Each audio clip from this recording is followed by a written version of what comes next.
Saludos, bienvenido a un nuevo episodio hablando de arquitectura, de construcción, remodelación con Omar Pérez Bell. Ese soy yo. Señores, muchísimas gracias. Hoy estaré hablando de un tema muy delicado y neurálgico para nosotros, las personas que nos dedicamos al mundo de la transformación. Y es el hecho de que a raíz de la pandemia se han venido dando una serie de situaciones, muy específicamente el alza de los materiales. Antes de la pandemia, los materiales tenían un incremento en cuanto a su precio muy estable y gradual. Sin embargo, se han disparado significativamente, aumentando muchos de ellos hasta un 50% del precio que tenían hace menos de 6, 7 meses. Por ejemplo, yo hace meses atrás compré una cubeta de masilla, un Joy Compound, y esa cubeta costaba 800 pesos. Esa misma cubeta ahora está a 1,500 pesos. ¿Qué hace eso? Eso hace que muchas personas que tenían la intención de construir y remodelar se abstengan de eso y decidan esperar el momento correcto. De entrada, muy difícilmente la cosa baje. Pueden ser que se mantenga y que no suba, pero esa no es la mejor manera. Ahora, muchas personas del sector se preocupan porque dicen, cónchale, pero ahora que la cosa está tan difícil, difícilmente uno consiga mucho más trabajo. Y yo soy una persona muy optimista. De entrada, yo entiendo que eso no va a suceder porque quizás un sector, una parte de la población, un mercado, un nicho, no construya por la situación que está viviendo, tiene una situación económica difícil. Sin embargo, muy seguro estoy de que otro sector ha crecido, porque en épocas de crisis es lo que sucede. Hay personas que tienen una riqueza y simplemente es una época en donde las riquezas cambian de mano.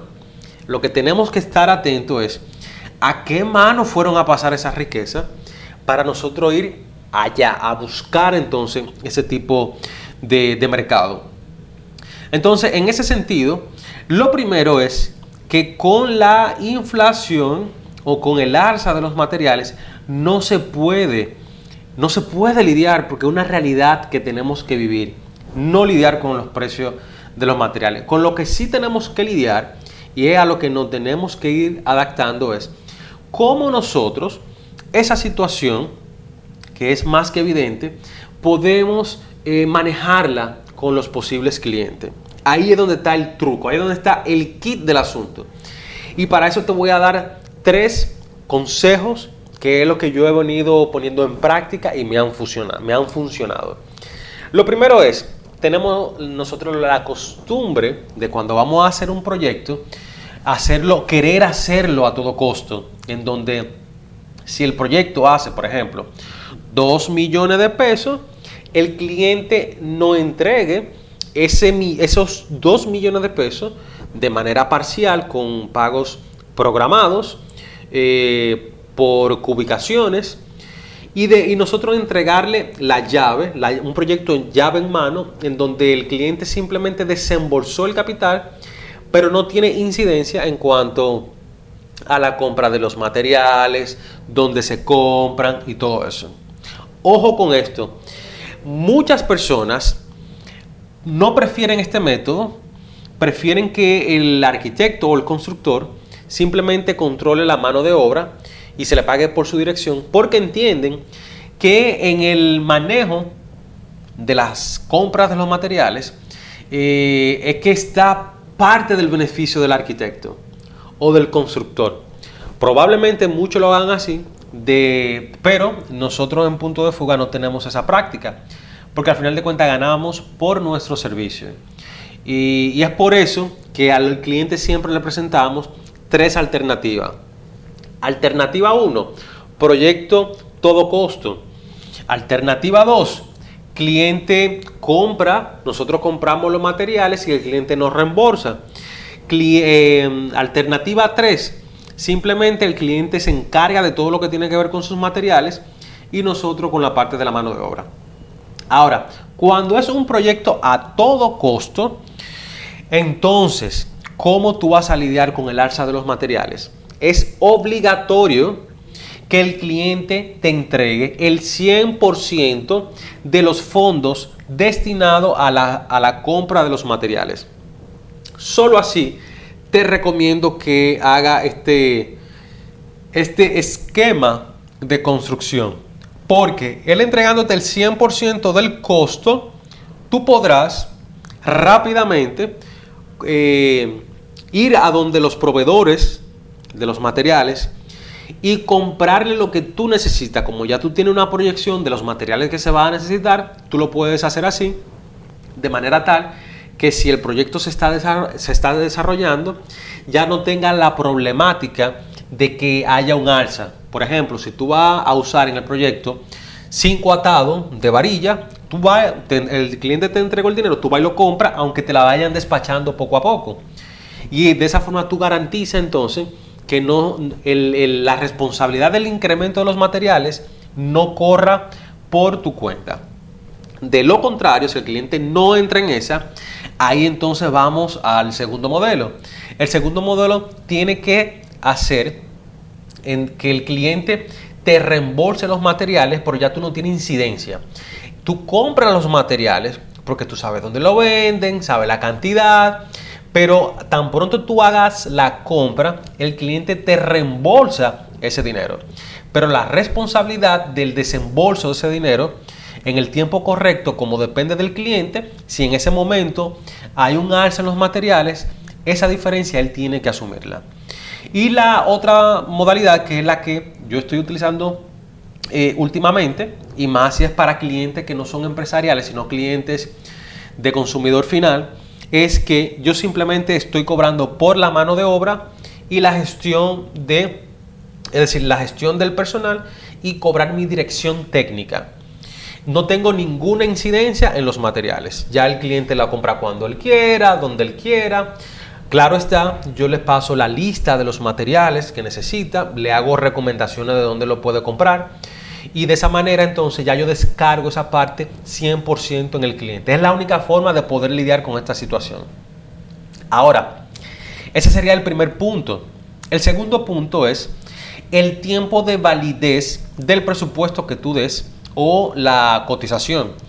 Si en tu cotización solamente tú estás incluyendo mano de obra, el tiempo de validez tú puedes darle hasta un mes, porque la mano de obra a lo largo de un tiempo no sufre grandes cambios. Sin embargo, si en el presupuesto que tú le des a todo costo está incluida mano de obra y todo eso, el tiempo de validez de dicho presupuesto no debe de exceder una semana, porque fácilmente el precio del cemento, de una funda de cemento, el lunes no será el mismo precio de esa misma funda de cemento el viernes. Entonces es necesario que la cotización, el presupuesto, tú lo aclares en cuanto a la vigencia que va a tener. Siempre, independientemente de la modalidad que tú utilices con el cliente, siempre es recomendable establecer los plazos de entrega del proyecto y el cronograma. Muchas veces no queremos poner como esa camisa de fuerza, sin embargo, es necesario. Porque entendemos que si le decimos al cliente que son 10 días, ya el cliente nos va a estar midiendo y que mira que van 9 días, pero al final de cuentas nos conviene tener los tiempos establecidos y todo el parámetro de la obra bien establecido. Mientras más claridad con el cliente, mucho mejor. Luego tenemos el tema del dólar, y algo muy importante es que ¿cuál es la diferencia entre dólar, el alza del dólar o el alza de los materiales? Bueno, sencillo. Cuando el dólar aumenta es una depreciación de la moneda, una devaluación de la moneda. Pero si el dólar se mantiene estable y los precios de los materiales aumentan, entonces a eso se le llama inflación. Lo que estamos viviendo ahora no es una depreciación de la moneda, sino una inflación de los materiales. Entonces, en ese sentido, el establecer una cotización o un presupuesto dolarizado no tendría mucha validez porque el dólar se mantiene estable, no ha subido significativamente. Sin embargo, si lo que tú estás es cotizando en dólar o en peso y necesitas tener una referencia en dólar precisamente para eso, hay dos formas de hacerlo. Una es tú pones tu valor en pesos, pero pones a cómo está la tasa en ese momento. Si por ejemplo tu cotización hizo 50,000 pesos, tú pones, bueno, en esta fecha de hoy el dólar está a 59 pesos. Eso va a garantizar que cuando dentro de 5 meses el cliente quiera hacer el trabajo, tú vayas y rectifiques entonces a cómo está la tasa en el día de rectificación, y la diferencia en cuanto al dólar, esa diferencia por dólar tú la vas a traducir entonces actualizando el presupuesto. Eso funcionaría si al cliente que tú le vas a presentar la propuesta no quiere que tú le manejes el presupuesto en dólares, pero si el cliente quiere que tú le manejes su presupuesto en dólares o le da igual, ya tú no tendrías que hacer esa conversión. Entonces, básicamente es eso. Mi recomendación es no ponernos de pesimistas, que se va a caer el sector de la construcción. Eso es uno de los sectores más fuertes a nivel mundial, es el sector de la construcción. Como te dije al principio, lo que tenemos que enfocarnos es a qué nicho atacar, porque hay muchas personas que han trabajado y siguen trabajando durante la pandemia. Estos son estos 3 consejos para que lo tomes en cuenta. Así que muchísimas gracias y nos vemos en el próximo capítulo.